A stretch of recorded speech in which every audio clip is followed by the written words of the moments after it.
වර්ෂ 1979 ජනවාරි 16 වන දින ඉරානයේ රාජ්‍යත්වයේ හෙබ වූ ශාවරයා වූ මොහොමඩ් රේසා ප්ලවි එරට උත්සන්න වූ විරෝධතා සහ නොසන්සුන්තා මැද්දේ රටින් පලා ගියේය.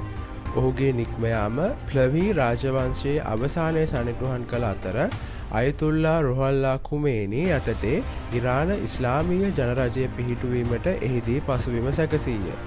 එම ඓතිහාසික මොහොත ඉරානයට පමණක් නොව ගෝලීය භූදේශපාලනයේ හැරෝම් ලක්ෂයක් සනිටුහන් කළ අවස්ථාවක් ලෙස නිර්වචනය කළ හැක.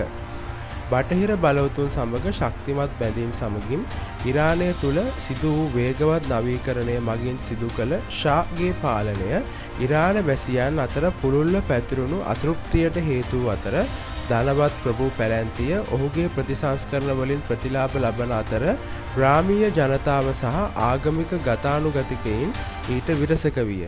එසේම එක පාලන සමයක් තුළ සිදු වූ දූෂණය විසම්මුතිය යටපත් කිරීම සහ සාම්ප්‍රදායික වටිනාකම් නොසලකා හැරීම මෙම කෝපය වඩාත් තීව්‍ර කිරීමට සමත් විය. වර්ෂ 1979 දී කලක් තිස්සේ පැවතීම අසහනකාරී තත්ත්වය පුපුරා ගියේ මහජන විරෝධතා වැඩවර්ජන සහ ප්‍රචණ්ඩ ගැටුම් වලින් ඉරානය අඩපණ කරමිනි. තත්ත්වය පාලනයෙන් මිදී නරක අතට හැරෙන විට නිවාඩුවක් ගත කිරීම සඳහා ඊජිප්තුවට යන බව පවසා ශාවරයා ඉරානයෙන් පලා යන ලදී. ඔහුගේ නික්ම යාම සමග ඉරානය තුළ බල රික්තයක් ඉතිරි කළ අතර ඒ තත්ත්වය යටතේ වර්ෂ 1979 පෙබරවාරි 1 වෙනි දින විප්ලවයට නායකත්වය දීම සඳහා ඒ වන විට ඉරානයෙන් පිටුහල් කර සිටි අයතුල්ලා කුමේනි ආපසු පැමිණියේය.